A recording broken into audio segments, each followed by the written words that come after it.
In digital Marathi, जनतेच्या हक्काचं व्यासपीठ। उल्हासनगर शहरात इलेक्ट्रिक स्मशानभूमीच्या मागणीसाठी मनसेने आज आंदोलन केले। गुढीपाडव्याच्या सभेला मनसे अध्यक्ष राज ठाकरे यांनी स्मशानभूमीत लाकडांवर अंत्यसंस्कार होत असल्याने मोठ्या प्रमाणात प्रदूषण होते, शिवाय जंगलतोड होते हा मुद्दा उपस्थित केला होता। त्याच अनुषंगाने उल्हासनगरमधील मनसेच्या कार्यकर्त्यांनी आज कॅम्प नंबर 4च्या स्मशानभूमीत जाऊन त्या ठिकाणी इलेक्ट्रिक शवदाहिनी असावी अशा प्रकारचे बॅनर लावत आंदोलन केले, तसेच प्रशासनाकडे मागणी केली। दरम्यान महापालिकेच्या अर्थसंकल्पात इलेक्ट्रिक शवदाहिनीची तरतूद करण्यात आली आहे, मात्र प्रत्यक्षात इलेक्ट्रिक शवदाहिनी सुरू होऊन उल्हासनगर शहरातील प्रदूषण कमी करावे अशी मागणी यावेळेस मनसैनिकांनी केली।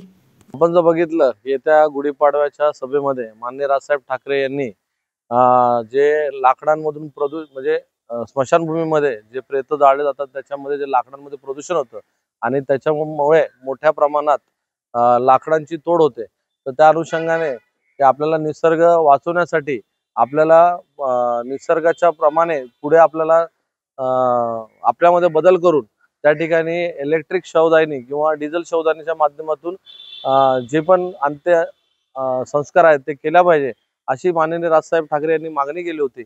आणि त्याच अनुषंगाने आज माननीय राजसाहेब ठाकरे यांच्या आदेशाने त्याच्यानंतर राजूदादा पाटील आणि आमचे ठाणे पालघर जिल्हा अध्यक्ष अविनाश जाधव साहेब यांच्या नेतृत्वाखाली आज या ठिकाणी आम्ही उल्हासनगर 4 स्मशानभूमीमध्ये एक आंदोलन केलं आहे।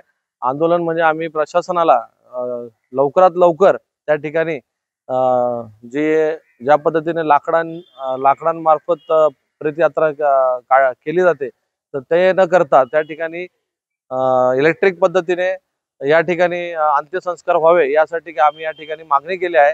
आणि सगळ्यात महत्त्वाचं म्हणजे की माननीय आयुक्त साहेब यांनी मॅडम यांनी या उल्हासनगर महापालिकेमध्ये बजेटमध्ये इलेक्ट्रिक शवदाहिनीची तरतूद देखील केलेली आहे, तर त्यासाठी आम्ही त्यांचे खरंच मनपूर्वक आभार व्यक्त करतो। आणि आपण जर बघितलं की उल्हासनगर 4 स्मशानभूमीचे इथे आसपासचे जे एरिया आहेत, मुख्यतः संतोषी माता कॉलनी आहेत, त्याच्यानंतर ब्राह्मणपाडा आहेत, या ठिकाणी खूप मोठ्या प्रदूषणाला त्यांना सामोरं जावं लागतं। आणि त्यांची देखील अनेक वर्षांपासून ही मागणी होती की त्यांना यापासून त्रास होता।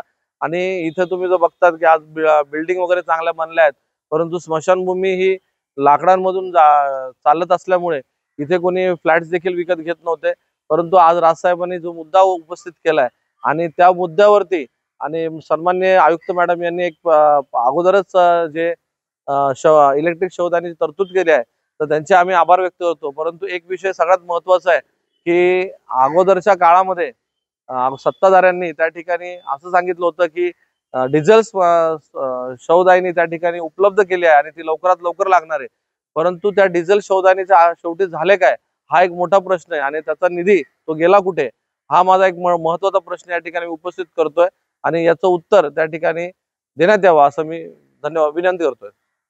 डिझेल दाहिनी इलेक्ट्रिक दाहिनी बसवण्याबाबत मागणी तर केली आहे, पण मागील काही वर्षांअगोदर कोविडच्या काळामध्ये सत्ताधाऱ्यांकडून असे सांगण्यात आलेले की डिझेल दाहिनी इलेक्ट्रिक दाहिनी ही आलेली आहे, परंतु अजूनपर्यंत ती दाहिनी कुठेही काही दिसत नाही, लावलेली नाही। नक्की प्रेताच्या टाळूवरचं लोणी कोण खात आहे हा माझा प्रश्न आहे।